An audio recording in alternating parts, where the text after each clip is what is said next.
ओम क्रीं क्रीं क्रीं ह्रीं ह्रीं ह्रीं हुम हुम हुम दक्षिणकालिके क्रीं क्रीं क्रीं ह्रीं ह्रीं ह्रीं हुम हुम हुम स्वाहा। माँ दक्षिणकालिका नमः प्रसन्नवरदो भव प्रसन्नवरदो भव प्रसन्नवरदो भव। सिद्ध साधक परिवार के इस चैनल में आपको स्वागत है। जैसे आप सब जानते हैं, हम अपने इस चैनल में गुप्त से गुप्त दुर्लभ साधनाएं देते हैं तथा जानने योग्य बातों पर चर्चाएं भी करते हैं। तो आज हम एक अत्यंत ही महत्वपूर्ण विषय पर चर्चा करने वाले हैं कि धूमावती दीक्षा या धूमावती साधना करके कितने लाभ होते हैं और क्या क्या साधक को प्राप्त होते हैं।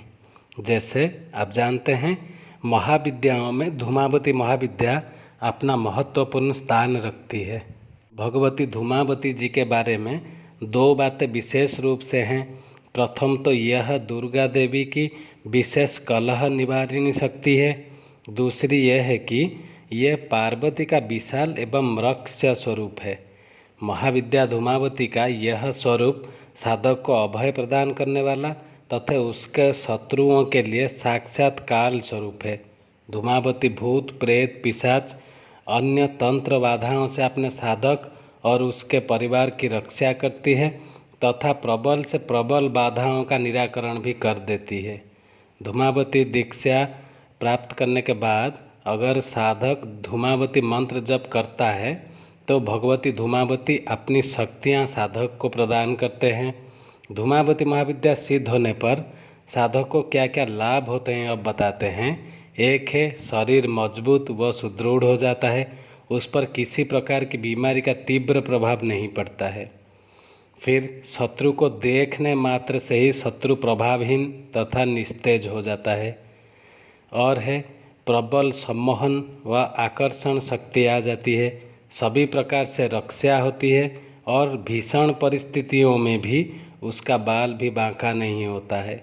इस दीक्षा के प्रभाव से तंत्र बाधा या प्रेत बाधा आदि अगर हो तो वह भी क्षीण हो जाती है। धूमावती दीक्षा या साधना करने के बाद साधक के मन में अद्भुत साहस का संचार हो जाता है और फिर किसी भी स्थिति में व्यक्ति भयभीत नहीं होता है। तंत्र के कई उच्चतर क्रियाओं का रहस्य भी इस साधना के बाद साधक के सम्मुख खुल जाता है। और धूमावती साधना दुख दारिद्र्य का अंत करने में अति प्रभावशाली है।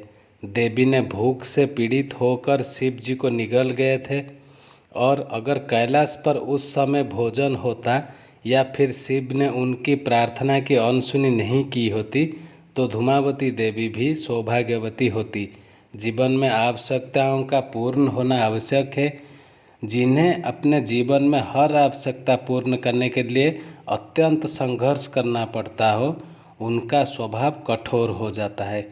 जैसे धूमावती जी का स्वभाव कठोर स्वभाव है। धूमावती साधना जीवन के सभी कष्ट संताप भूत प्रेत तंत्र बाधा पूर्णतया समाप्त कर देते हैं।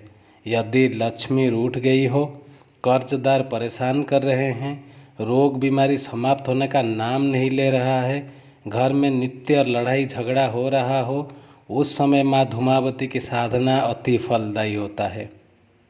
यही थे धूमावती जी के दीक्षा और धूमावती जी के साधना का लाभ के विषय में संक्षिप्त चर्चा। इसके बारे में अगर कोई विस्तृत जानकारी आपको चाहिए हो तो आप ईमेल में हमें संपर्क करें, आपका मार्गदर्शन कर दिया जाएगा, उसमें कोई दिक्कत नहीं है। ओम क्रीं क्रीं क्रीं ह्रीं ह्रीं ह्रीं हुम हुम हुम दक्षिणकालिके क्रीं क्रीं क्रीं ह्रीं ह्रीं ह्रीं हुम हुम हुम स्वाहा। माँ दक्षिणकालिके नमः प्रसन्नवरदो भव प्रसन्नवरदो भव प्रसन्नवरदो भव। सिद्ध साधक परिवार के साथ जितना से जितना हो सके आप लोग जुड़ें, सनातन धर्म की रक्षा करें, साथ ही साथ अपने और अपने परिवार की सुरक्षा का जिम्मा खुद लें।